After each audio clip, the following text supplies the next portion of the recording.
Assalamu alaikum. Welcome to another episode of Oraan podcast.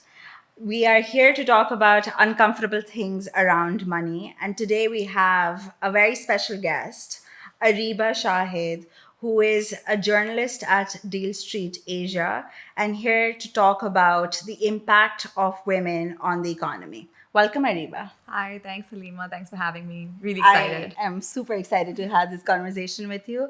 So, Ariba, you talk a lot about the economy and the economic conditions on Twitter, and you write a lot about it as well. What do you think is the impact of women on the economy?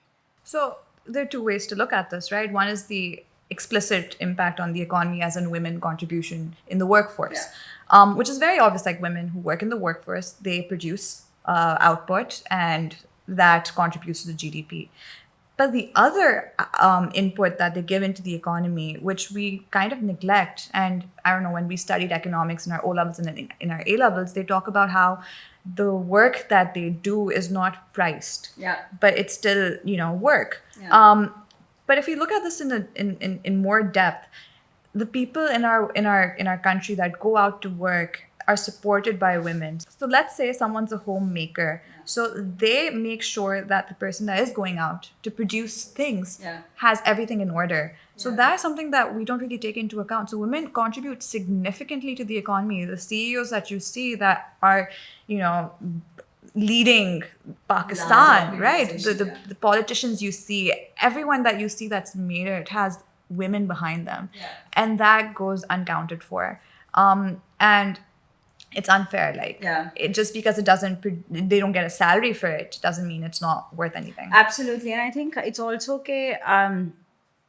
Us work ko, we don't even take that work seriously. Yeah, no. कि औरत का तो काम ही ये है कि वो घर को बनाए, घर बच्चों को संभाले, घर की सारी चीजें करे. It's their job to do it, and no one's going to thank you for it. No one's going to do anything for it. But also, I feel that it goes two ways.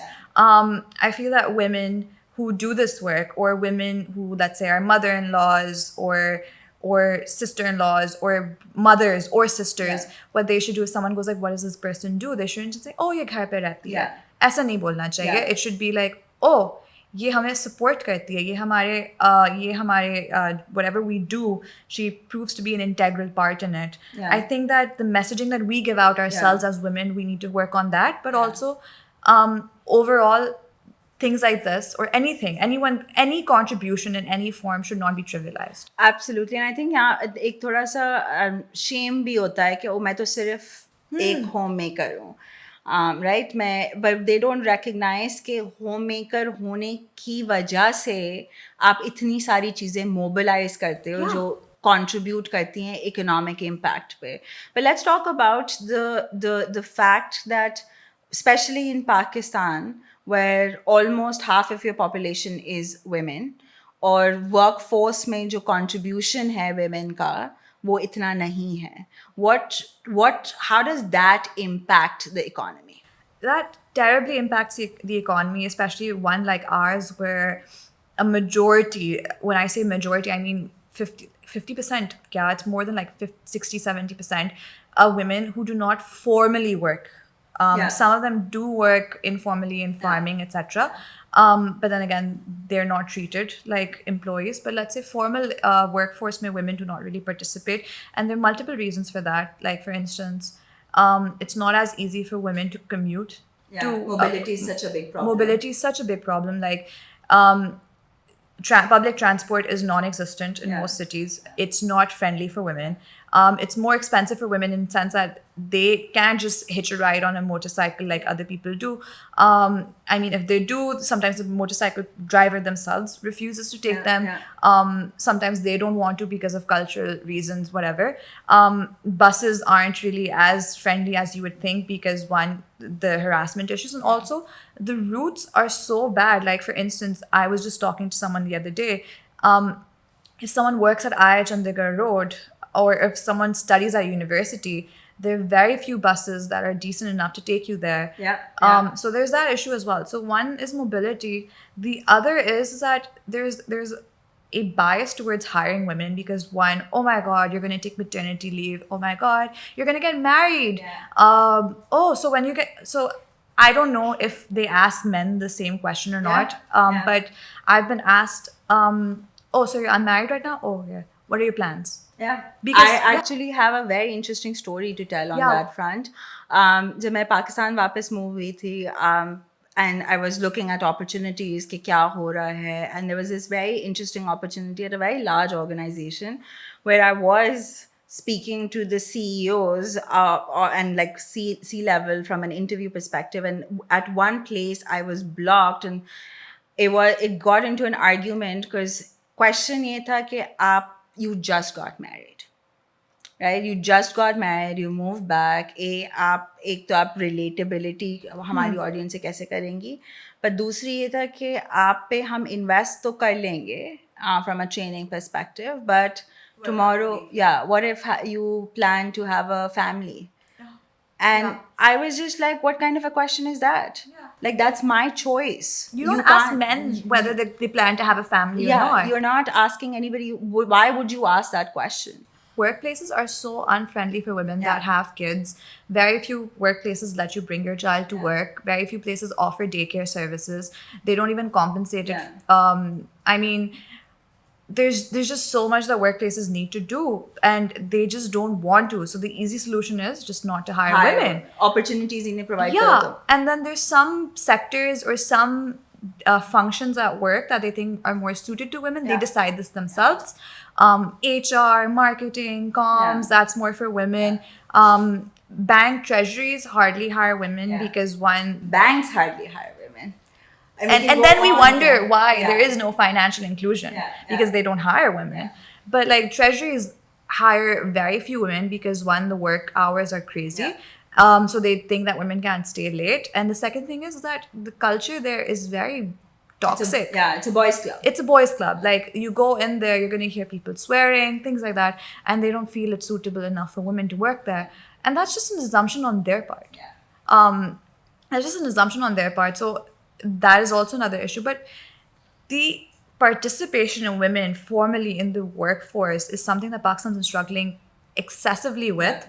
And we've done little, nothing to encourage it. We make up a few rules saying, you know what, you need a woman on your board. And then we go like, you know what, it's really impossible right now. We'll give this a pause. The rule is, we made the rule, but हम खुद ही अपना rule neglect कर देंगे. Rule abhi pause pe hai. And literally like the SCCP made a rule and they put it on pause. And that is on the highest level, where you just need one woman. But imagine in the workforce what it's like. So there are multiple structural issues in Pakistan. And then we wonder why our GDP stagnates after a while. Is because a certain segment of your population, which is half of your population, which wants to work. I mean, there's so many girls that I know who know that, you know, when I'm going to turn 18, I'm going to get married. There's no point. Or even if I do an undergrad, I'm not going to work. And I know so many of those people because one, their families aren't supportive. Two, the corporate sector isn't supportive. Like even if, let's say they want to fight their family to work, the family's going to go like, oh, what opportunities will you get? You're getting no support from anywhere. It's not like you'll be able to do it. So there's just so much that needs to be addressed. And I think what you touched upon is very interesting around the mindsets of people, right? And it's a chicken and egg problem कि structural issues हैं, but charity तो घर पे शुरू होती है ना. आपको जब आपका mindset change करने की बात करते हो, आपका mindset घर पे change होता है. And when families are not allowing women to work, especially in this day and age where there's so much economic pressure on man, which is also unfair. What needs to happen on that front to make that change happen? So I don't know if you're going to believe it or not because, you know, we come from privileged families, but I am the first woman in my family to have a corporate job. You know, we've had doctors, we've had teachers, but those jobs just seemed okay, fine, women can do those. But working in the corporate sector is very frowned upon, you know, things of the sort. A lot of women wanted to, a lot of my cousins wanted to, they weren't allowed to. And, you know, they didn't fight it. And they didn't have a strong support system that probably could have supported them to fight. But now, like, I feel that we need to stand up for each other. My strongest support system has been my mother, because my mom got married at a very young age, at the age of 16, which is very young. And every time I'm denied an opportunity or something, she is enraged because she goes like, you know what? I didn't get this chance. You need to make sure you do. Yeah. So the support system starts at home, for sure. For sure, it starts at home. But also, we need to have uncomfortable conversations at home as well. We need to talk about why certain things are said no to. Yeah. We need to discuss that. We need to find solutions. So, for instance, if someone is finding a problem with convincing their parents or their family to allow them to work, they need to understand what the reason is and try to find a solution to that as well. And I know it's kind of toxic to say that you need to find a solution, but you have to start somewhere.